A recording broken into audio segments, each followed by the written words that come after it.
Illusion and Reality. It is September 15, 1944. The time is exactly 16:29. We are inside the cramped, sweltering steel hull of a Type 95 Hay-Go light tank, positioned on the northern edge of the Peleliu airfield. Inside this metal box, the temperature has soared past 120 degrees Fahrenheit. The air is a thick, nauseating soup of diesel fumes, unwashed bodies, and the sharp ozone tang of electrical sparking. Captain Amano, commander of the 2nd Tank Regiment of the 14th Division, wipes a mixture of sweat and black motor oil from his eyes. He grips the hilt of his family's katana, the shark skin wrap damp in his palm. Through the narrow vision slit of his turret, the world is a blinding, overexposed smear of white coral sand and the shimmering heat haze rising off the airstrip. He can hear the low, rhythmic thrum of his 6-cylinder, air-cooled diesel engine, a 120-horsepower heart beating beneath his feet. But over that mechanical pulse, a much more terrifying sound is growing: the relentless industrial thunder of American 75mm naval gunfire and the distant staccato chatter of Browning .50 caliber machine guns. Amano's world is about to collide with a ballistic reality his superiors in Tokyo refuse to acknowledge. For over a decade, the Imperial Japanese Army's armor doctrine had been built upon a singular, seductive myth: the idea that speed is a substitute for protection. In the minds of the High Command, the tank was not a mobile fortress. It was the cavalry of the modern age. It was a weapon of shock, spirit, and swiftness. The Type 95 Hay-Go was the physical manifestation of this philosophy. It was a featherweight of the battlefield, tipping the scales at a mere 7.4 tons. To put that into perspective, it weighed less than a modern-day school bus. It was designed to be nimble, to traverse the narrow, muddy roads of Manchuria and the dense jungles of China, where heavier Western tanks would bog down. On a paved road, the Hay-Go could hit a top speed of 45 kilometers per hour, a staggering figure for a tank designed in the mid-1930s. But as Captain Amano prepares to lead 13 of these machines across the open expanse of the Peleliu airfield, the math of war is preparing a brutal correction. The maximum thickness of the Hay-Go's armor, the steel plates meant to preserve the lives of Amano and his men, was a pathetic 12 millimeters. 12 millimeters of unsloped, riveted steel. In the unforgiving language of metallurgy, this is not armor, it is a skin. A .50 caliber armor-piercing round, fired from a Marine heavy machine gun, can punch through 12 millimeters of steel at 500 yards. To the 75-millimeter cannons of the American Sherman tanks waiting across the field, the Hay-Go's hull might as well have been made of wet cardboard. Zooming out from Amano's stifling turret, we see the panoramic scale of the unfolding disaster. The airfield at Peleliu is a giant, flat, white stage, stripped of all vegetation by days of naval bombardment. It is a perfect kill zone. Facing the 13 Japanese tanks are the veteran elements of the 1st Marine Division, the old breed. These are men who have survived the green hell of Guadalcanal and the meat grinder of Cape Gloucester. They are not intimidated by the clatter of treads. They are backed by an industrial armada that has turned the shoreline into a wall of fire. The Japanese plan, formulated by Colonel Nakagawa, was a classic decisive counterattack, the doctrine of the Kesson. The belief was that a sudden high-speed thrust by armored units, supported by infantry clinging to the decks of the tanks, would catch the Americans in the chaotic transition between the beachhead and the inland ridges. They believed that the sheer psychological impact of a banzai charge on tracks would bypass the American mechanical advantage. They expected a duel of spirits. But the Americans brought a duel of physics. As Amano raises his hand to signal the start of the charge, he is working within a fatal tactical limitation. The Hago's turret is a one-man design. This means Amano is not just the commander, he is also the gunner and the loader. While he tries to spot targets through a vision slit no wider than a finger, he must manually crank the turret, find the range, and heave 37mm shells into the breach. If the tank is moving at its tactical speed of 30 kilometers per hour over the bumpy coral, accurate fire becomes a physical impossibility. The Hago was a weapon built for a war that no longer existed, a war against poorly armed infantry and outdated Chinese armored cars. On Peleliu, it was an anachronism. Amano's tanks were about to enter an enfilade of fire so concentrated that it would render the very concept of speed as armor an absurdity. The signal is given. The engines roar to a high-pitched scream. The 13 tanks of the 2nd Tank Regiment lurch forward, kicking up plumes of white coral dust that trail behind them like funeral shrouds. They are accelerating into a ballistic trap. They are betting their lives that they can cross 800 yards of open ground before the American gunners can find their lead. They are betting on the illusion of speed. And in exactly 8 minutes, that illusion will vanish in a storm of high explosives and molten steel. The clash of technologies. The tragic charge across the Peleliu airfield was not a moment of spontaneous madness. It was the final, desperate execution of a doctrine that looked flawless on the mahogany tables of the Imperial General Staff in Tokyo. Colonel Kunio Nakagawa, the commander of the Peleliu defense, was a brilliant tactician of the new school.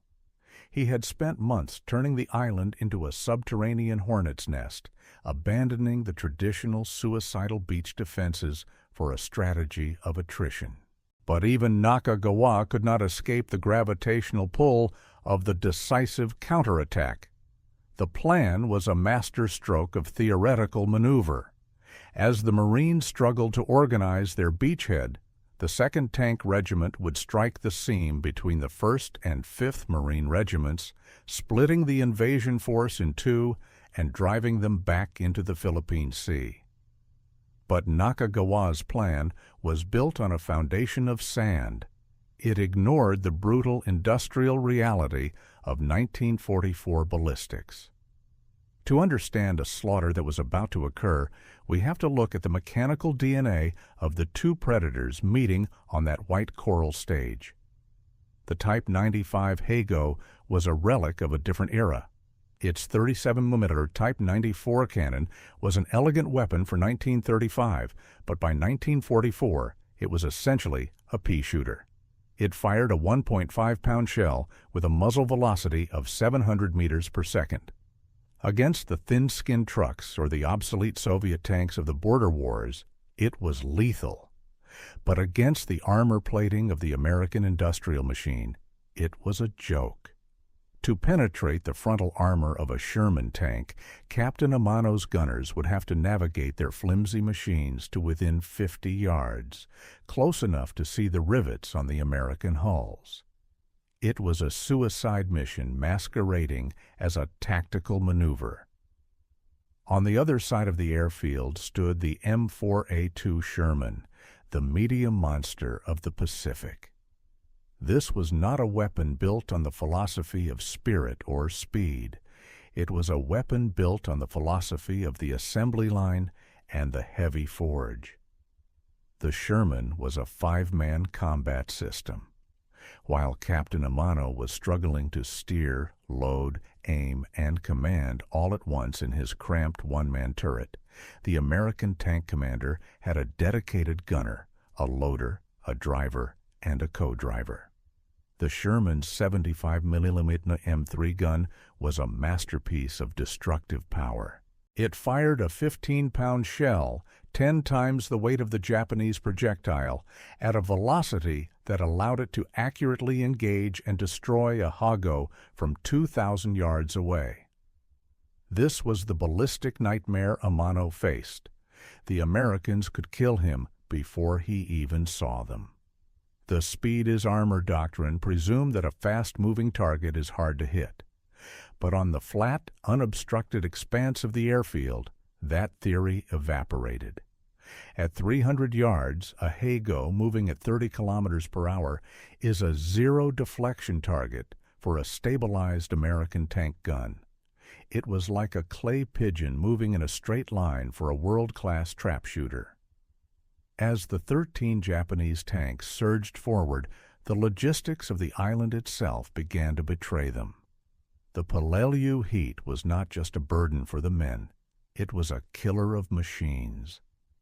The air-cooled diesel engines, strained to their breaking point by the high-speed sprint across the abrasive coral, began to overheat. The vibration inside the tanks was so violent that the delicate optics of the Japanese guns, already inferior to the American glass, became useless smears of light and shadow. And then there was the riveted death. Unlike the welded or cast hulls of the American tanks, the Hago was held together by steel rivets. This was a catastrophic design flaw in a high-intensity engagement. When a 75mm shell or even a heavy .50 caliber burst struck the armor of a Hago, the shell didn't even need to penetrate the skin to kill the crew. The kinetic energy of the impact would shear the heads off the internal rivets, turning them into high-velocity steel shrapnel that would ricochet inside the cabin like a swarm of angry hornets. The tank didn't have to explode to become a coffin. The very bolts holding it together would execute the men inside. As Amano's lead tank crossed the halfway mark of the airfield, the American response was not the panicked retreat the Japanese had envisioned. It was a methodical, industrial enfilade. The Marines didn't just meet the charge, they surrounded it with a wall of fire. From the edges of the scrub, 37mm anti-tank guns, the American equivalents of the Japanese tank guns, began to bark. From the ridges, the 75mm half-tracks opened up. And from the beachhead, the Shermans rumbled forward, their turrets slewing with hydraulic precision. The clash of technologies was over before the first Japanese shell was even loaded. The Hago was a rapier in a world that had moved on to the sledgehammer. As the first American armor-piercing round struck the lead Japanese tank, the 12mm armor didn't just fail, it shattered. The thin steel plate, crystallized by the heat of the impact, buckled and tore like paper. This was the math of war in its purest, most cruel form. One side was firing projectiles that the other side's armor literally could not stop, while the other side was firing projectiles that their opponent's armor didn't even notice. The 13 tanks were no longer a combat unit.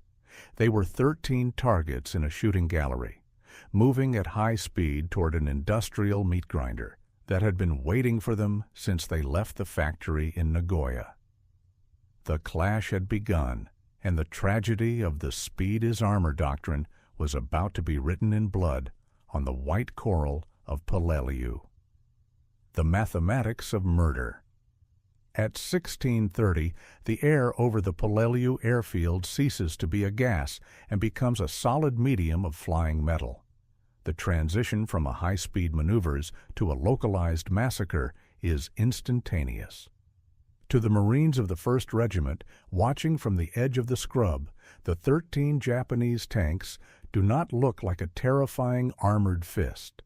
They look like fragile, toys-like constructions, clattering and swaying as they bounce over the uneven coral. They are moving at roughly 20 miles per hour, fast for the terrain, but slow for the ballistic computers that the American industrial machine has placed in the hands of 19-year-olds. Let's look at the cold, hard mathematics of the murder that is about to occur.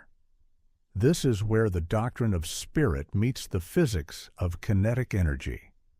The American Sherman tanks, positioned in hull-down or flanking positions, are firing the M61 armor-piercing capped shell. This projectile weighs approximately 15 pounds. It leaves the muzzle of the 75mm M3 gun at a velocity of 2,030 feet per second. When that shell strikes the 12mm frontal plate of a Hago, the result is not a penetration in the traditional sense. It is a catastrophic structural failure. In the language of ballistics, the Hago's armor is overmatched. This means the thickness of the steel is so small compared to the diameter of the incoming shell, 75mm versus 12mm, that the steel doesn't even have the opportunity to resist. It doesn't deform, it shatters like a pane of glass hit by a sledgehammer. But the 75mm cannons aren't the only players in this industrial meat grinder. The Marines have deployed their M3 37mm anti-tank guns, ironically the same caliber as the Japanese tank guns. But there is a lethal difference in how they are being used. While the Japanese are firing from bouncing, unstable platforms, the American gunners are braced on the solid earth. They are utilizing enfilade fire. They have positioned their guns so that as the Japanese tanks charge forward, they are exposing their paper-thin side armor, a mere 9mm of steel, to a crossfire that is mathematically impossible to survive. We must talk about what happens inside the Hago when it is struck. You don't need a direct penetration to kill everyone inside. This is the horror of spalling. When a high-velocity American shell strikes the exterior of the Japanese tank, it sends a massive shockwave through the steel. Because the Hago is held together by rivets, this shockwave acts like a hammer blow to the back of a nail. The internal heads of the rivets, those small mushroom-shaped steel bolts, shear off under the vibration. They become secondary projectiles. Even if the main shell bounces off, the inside of the tank is suddenly filled with 20 or 30 jagged steel plugs traveling at the speed of a magnum bullet. They ricochet off the engine block, the floor, and the thin walls, shredding everything in their path. For the 3 men inside, the tank isn't a shield. It is a fragmentation grenade waiting to be triggered. As the tanks reach the center of the airfield, the Marines unleash their pocket artillery. Marine infantrymen armed with M9 bazookas and 50 caliber Browning heavy machine guns open up on the Japanese soldiers clinging to the decks of the tanks. This was the second half of the Japanese plan, the infantry-tank cooperation. But in the reality of the airfield, those infantrymen are nothing more than exposed meat. A 50 caliber round, designed to punch through light aircraft armor, doesn't just stop when it hits a human body. It passes through 3 or 4 men, then continues into the 6mm top armor of the tank itself. Captain Amano's command tank is the first to be truly dismantled. It is struck by a 75mm shell from a Sherman of the 1st Tank Battalion. The hit is so violent that the energy transfer literally lifts the 7-ton machine off the ground. The turret, which was never designed to withstand such a massive impulse, is sheared from its ring. It is thrown 12 feet into the air, spinning like a tossed coin, before crashing back into the coral. Amano is killed instantly, not by the explosion, but by the physical displacement of his own tank. The charge has now lasted exactly 4 minutes. The 13 tanks are no longer a formation. They are a collection of burning wrecks and desperate survivors. One Hago, commanded by Senior Sergeant Ito, attempts to utilize its speed to weave through the incoming fire. It is a display of magnificent, useless bravery. Ito is jinking the tank, swerving left and right at 40 kilometers per hour, trying to throw off the aim of the American gunners.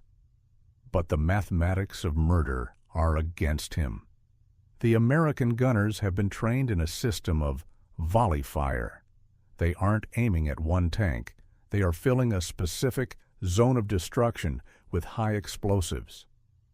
Ito's tank swerves directly into the flight path of a 75 mm high explosive shell. Unlike the armor-piercing rounds, this shell is designed to detonate on contact. When it strikes the side of Ito's tank, the explosion doesn't just pierce the armor, it collapses it.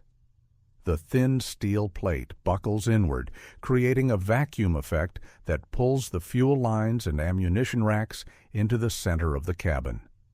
The tank disappears in a white-hot flash of burning diesel. This wasn't a duel. It wasn't a battle of wills. It was a factory floor. The Americans were the foremen, and the Japanese tanks were the raw material being processed into scrap. The Marines observed the destruction with a detached professional air. To them, this was the industrial process of attrition. They were firing as fast as the loaders could shove shells into the breeches, 20 rounds per minute, per gun. Across the 800 yards of the airfield, the speed is armor doctrine has been thoroughly, ballistically debunked.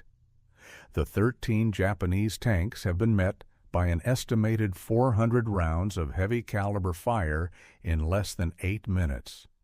That is nearly one shell every second. On this flat, white stage, the Japanese discovered that speed is merely a tool for maneuver. It can never be a shield. As the last functional tank grinds to a halt, its engine screaming in a death throe of overheating and mechanical failure, the air begins to settle. The smoke of 13 burning diesels rises into the tropical sky, forming a black canopy over the graveyard of the 2nd Tank Regiment. The math is finished. The tragedy of the Hago is complete. The human cost and the culmination. The roar of the 75 mm cannon ceases as abruptly as it began. In the sudden ringing silence that follows, the only sounds are the crackle of burning rubber and the low, guttering hiss of diesel fuel leaking onto the white coral sand. The 1630 decisive counterattack is over. It is now 1638. 8 minutes have passed, the time it takes for a soldier to eat a ration or for a civilian to walk a few city blocks. In that span, the armored heart of the Japanese 14th Division has been surgically, industrially removed. Stretching across the Peleliu airfield are 13 black pillars of smoke, rising straight into the stagnant, humid air. They look like funeral pyres. From the American lines, the Marines of the 1st Regiment, the old breed, slowly stand up from their foxholes, their faces caked in white coral dust and the black soot of outgoing fire. They don't cheer. There is no celebration. There is only a grim professional curiosity as they move forward to inspect the wreckage of a doctrine. The mathematics of war has delivered a final, unappealable verdict. Let us look at the ledger of this 8-minute engagement. On the Japanese side, 13 tanks deployed, 13 tanks destroyed. A 100% casualty rate for the machines. Approximately 100 Japanese soldiers, tank crews, and the infantry who had been clinging to the hulls lay dead or dying on the airstrip. On the American side, 2 men wounded, not killed, wounded. A single Sherman tank hit by a 37 mm shell that failed to penetrate suffered nothing more than a scarred paint job and a dented stowage bin. This was not a battle. It was a ballistic execution. As the Marines approached the smoldering hulks of the Hagos, the true horror of the speed is armor philosophy becomes visible. The 12 mm steel plates are not just pierced, they are mangled. In several wrecks, the internal pressure of the 75mm high-explosive rounds was so intense that the hull plates have pouted outward, the rivets popped out like buttons from a burst shirt. Inside the cramped cockpits, the scene is a testament to the failure of the riveted steel design. The men inside were not just killed by American shells, they were killed by their own tanks. The shock waves of the impacts sheared the internal rivet heads, turning the interior into a whirlwind of steel bolts that ricocheted until they found human tissue. One Marine corporal, walking past the remains of Captain Amano's command tank, spots something glinting in the ash. He reaches in and pulls out a traditional officer's katana. The blade is scorched, the shark skin grip partially melted by the diesel fire. This image, a 16th century sword recovered from the wreckage of a 20th century machine, perfectly encapsulates the tragedy of the Japanese military in 1944. They had tried to bridge the gap between medieval spirit and industrial reality with a thin layer of steel, and the reality had simply crushed them. For the Japanese High Command, hidden in the limestone caves of the Ummerbrogal ridges, the slaughter on the airfield was a moment of profound, agonizing realization.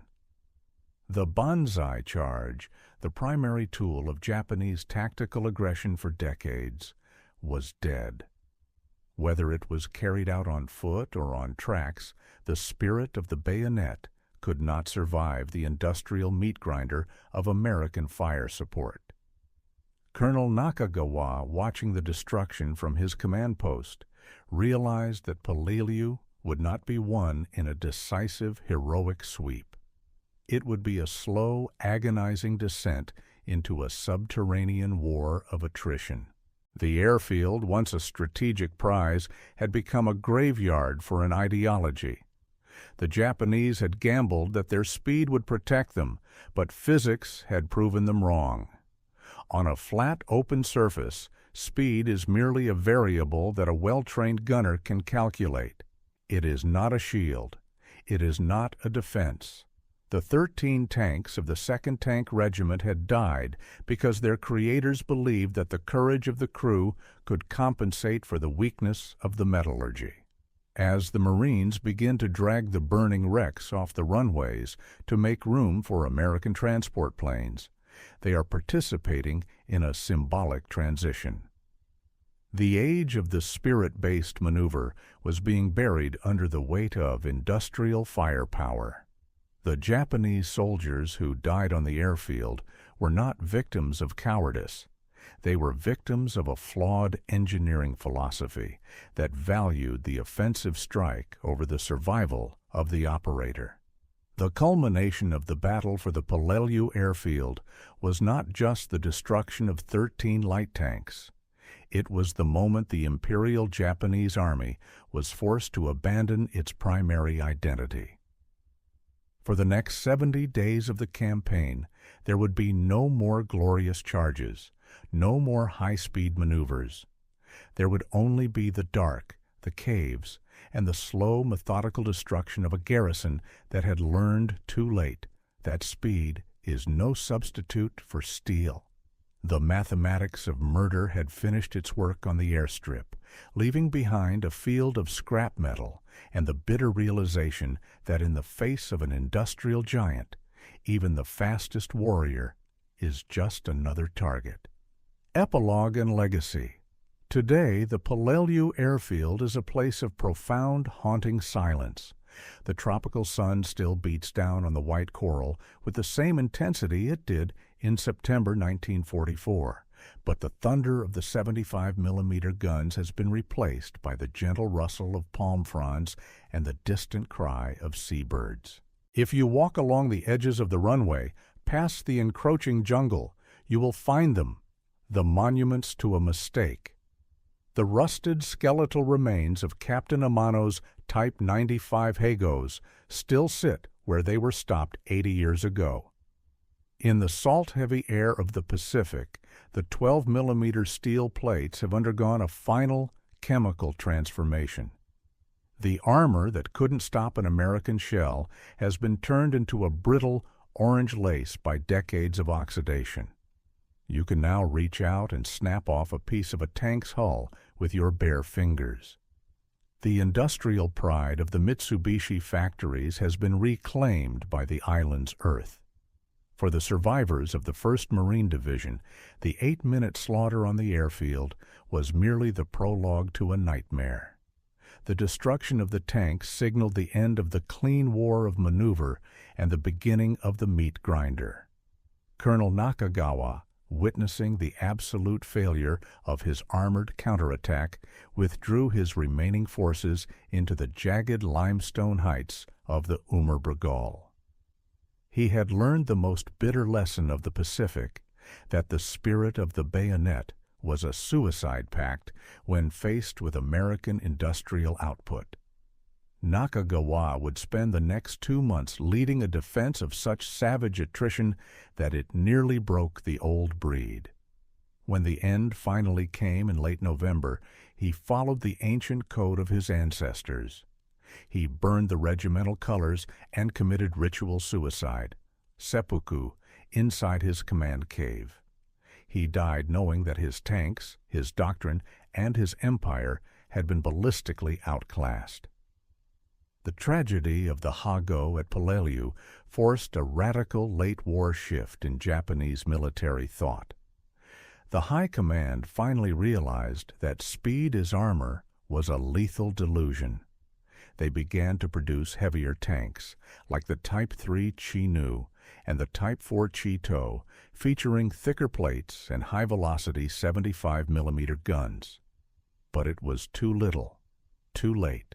The factories in Nagoya and Tokyo were already being turned to ash by B-29 raids. The tanks that might have challenged a Sherman never left the home islands. They were hoarded for a final defense that never came. But the legacy of those 8 minutes on the airfield extends far beyond the history books. It serves as a permanent metallurgical warning about the dangers of doctrinal inertia. The Japanese military of 1944 was a victim of its own earlier successes.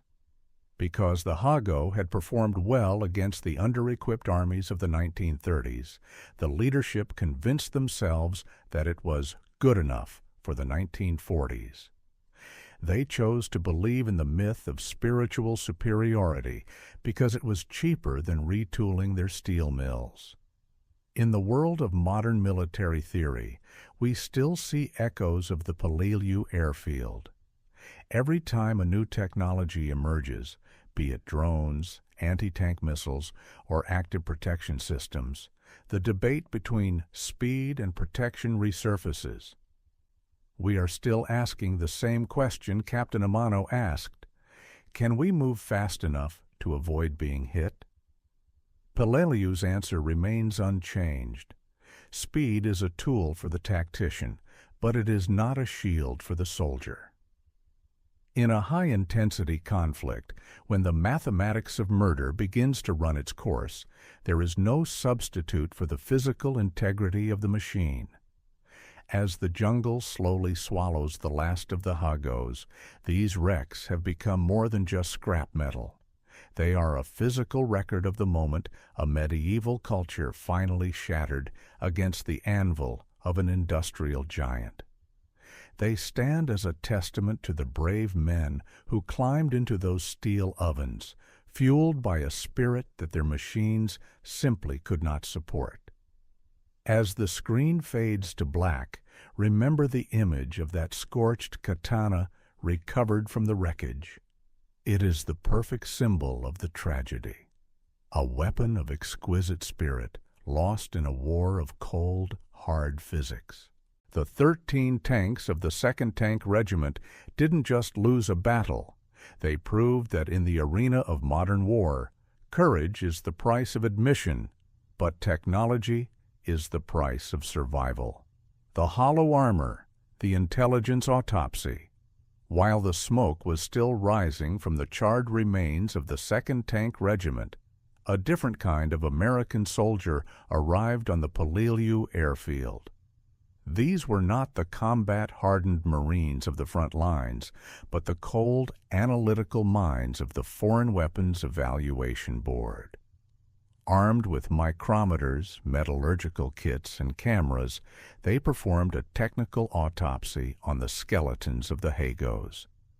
What they found was a staggering revelation of the structural rot within the Japanese industrial machine. The American intelligence officers were stunned by the metallurgical poverty of the Japanese tanks. When they analyzed the 12-millimeter plates, they didn't find the high-quality nickel-chromium alloy steel used in American or German armor. Instead, they found a brittle, carbon-heavy steel that was plagued by impurities. In the language of the forge, the Japanese armor was over-hardened. It was designed to resist small arms fire, but it lacked the ductility, the ability to flex and absorb energy required to survive a high-velocity impact. When a 75mm shell hit a Sherman, the steel would often crater or bend. But when it hit a Hago, the steel literally shattered like a ceramic plate. The American report concluded that the Japanese industry was so starved for high-quality ore and rare earth alloys that they were essentially sending their men to war in hardened tin. This was the industrial reality that the doctrine of spirit could not hide. The armor wasn't just thin, it was fundamentally fragile. The autopsy also focused on the riveted curse. The American evaluators noted that while the rest of the world had moved to welding, creating a single, unified hull, the Japanese were still pinning their tanks together with rivets. They calculated that in several of the wrecks on the airfield, the crews had been killed by secondary fragmentation from their own bolts without a single American shell ever penetrating the cabin. This was a design choice born of a lack of heavy welding equipment in Japanese factories. It was a failure of the assembly line that translated directly into a massacre in the field. But perhaps the most damning discovery was the internal layout. The intelligence teams climbed into the stifling, blood-stained cockpits and found a ergonomics nightmare. The one-man turret wasn't just a tactical disadvantage, it was a physical impossibility. The evaluators noted that the commander had to operate the hand crank for the turret, aim the 37mm gun through a primitive telescope, load the shells, and communicate with the driver, all while being tossed around in a tank with no internal padding. They estimated that after just 5 minutes of combat, the Japanese commander's physical fatigue would reduce his combat effectiveness by nearly 80%. The report concluded that the Type 95 Hago was not a weapon of war. It was a weapon of intimidation. It was designed to frighten unequipped infantry in the 1930s. Against a modern industrial peer competitor like the United States Marine Corps, it was a death trap by design. The mathematics of murder we discussed earlier wasn't just about the American guns. It was about the failure of the Japanese forge. The eternal balance, strategic legacy. The 8-minute massacre at the Peleliu airfield did not just end a battle. It signaled the end of an era in global armored warfare. It was the moment the world realized that light tanks were an evolutionary dead end in high-intensity conflict. The tragedy of the 2nd Tank Regiment became a case study at West Point, at Sandhurst, and even in the Soviet academies. It proved the lethal threshold, the point at which a weapon becomes so under-armored that its presence on the battlefield is actually a liability rather than an asset. For Colonel Nakagawa, the loss of his tanks was a moment of absolute strategic clarity. He realized that the decisive strike was a fantasy of a bygone age. He ordered his remaining forces to bury themselves in the stone. From that moment on, the Japanese would never again attempt a major armored counterthrust in the Pacific.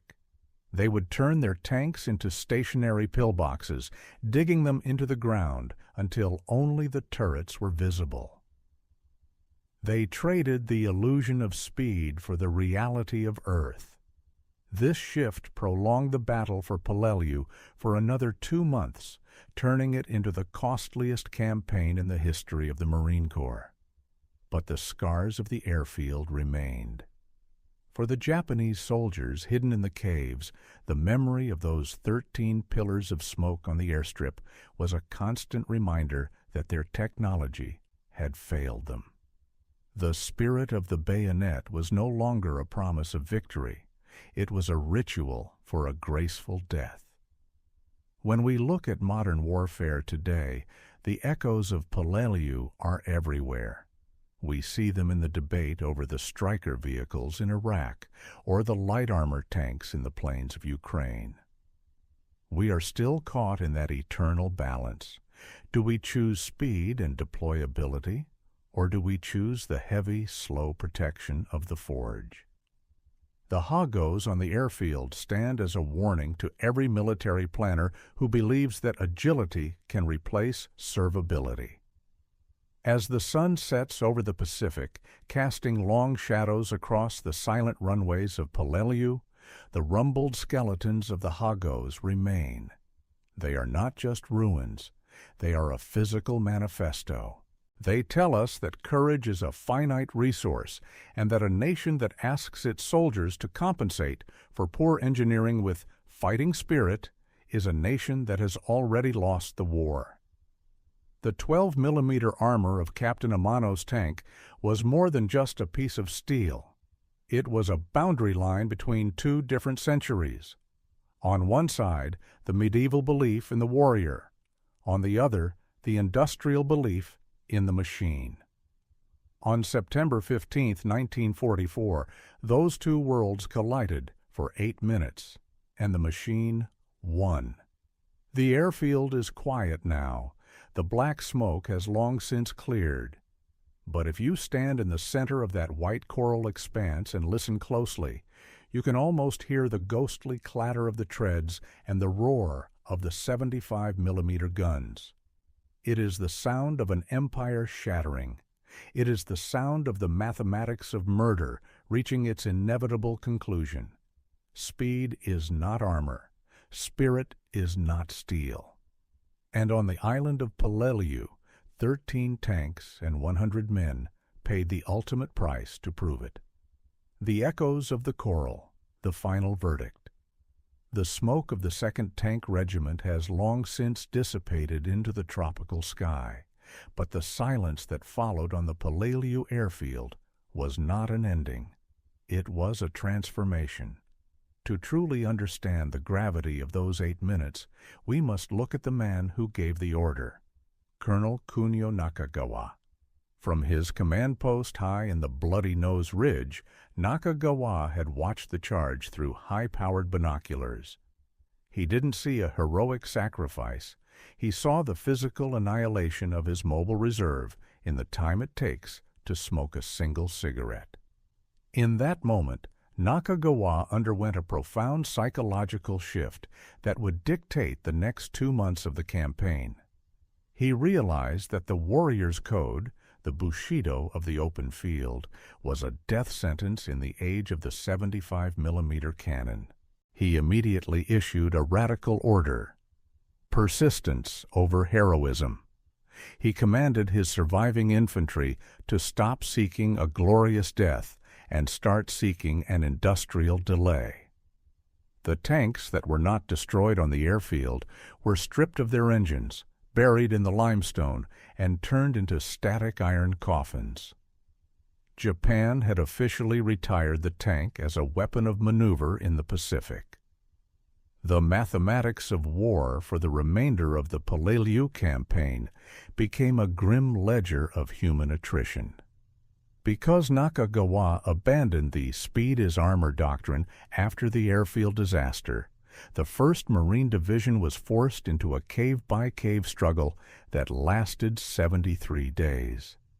The old breed suffered over 6,500 casualties, a butcher's bill so high that the division was effectively removed from the order of battle for months. But the tragedy of the Hago on the airstrip remains the pivotal pivot point. It was the moment the Imperial Japanese Army admitted through the wreckage of 13 machines that their industrial spirit had been broken by American metallurgical reality. As we look at the skeletons of the Hagos today, we see more than just rust. We see the entropy of empire. Metallurgy is a cold, honest witness. When you look closely at the jagged edges of the shell holes in those tanks, you aren't just seeing the power of an American 75mm round. You are seeing the failure of a national strategy that prioritized the will to win over the ability to produce. The 12mm armor of the Hago was a physical manifesto of a nation that had reached its industrial limit. They couldn't afford the nickel, they couldn't afford the chromium, and they couldn't afford the time to build a better machine. So they lied to their soldiers. They told them that speed would save them. They told them that the spirit of Yamato was harder than American steel. The veterans who returned to Peleliu decades later, both American and Japanese, often found themselves drawn back to that runway. For the Marines, the wrecks were a reminder of how quickly a terrifying threat could be dismantled by superior firepower. For the Japanese survivors, the tanks were a different kind of symbol. They became iron tombs, monuments to a generation of men who were asked to perform a miracle with a toy. There is a Japanese term, gyokusai, which literally means shattered jewel. It was the poetic euphemism for a suicide charge. But looking at the scorched, twisted interior of Captain Amano's tank, there is nothing jewel-like about it. It is the raw, ugly reality of an engineering failure. This documentary has been about more than just a tank battle. It has been an autopsy of a delusion. The tragedy of the Hago on the Peleliu airfield serves as a permanent warning to every modern military power. Doctrinal arrogance is the most expensive luxury on the battlefield. When a military starts to believe its own propaganda, when it starts to believe that its heritage or its spirit can compensate for a lack of technical parity, it is already preparing for its own Peleliu. The 12mm plate did not hold. The 45-kilometer speed did not matter. The 8 minutes of combat did not change the war. It only ended the lives of 100 men who deserved a better machine. As the sun sets over the Pacific, casting long golden shadows over the silent concrete of the runway, the Hagos remain. They are the doctrinal fossils of a dead empire. They tell us that in the final calculation, war is a contest of physics, not of poetry. The American mathematics of murder won that day not because the Americans were braver, but because they were more honest about the requirements of survival in the industrial age.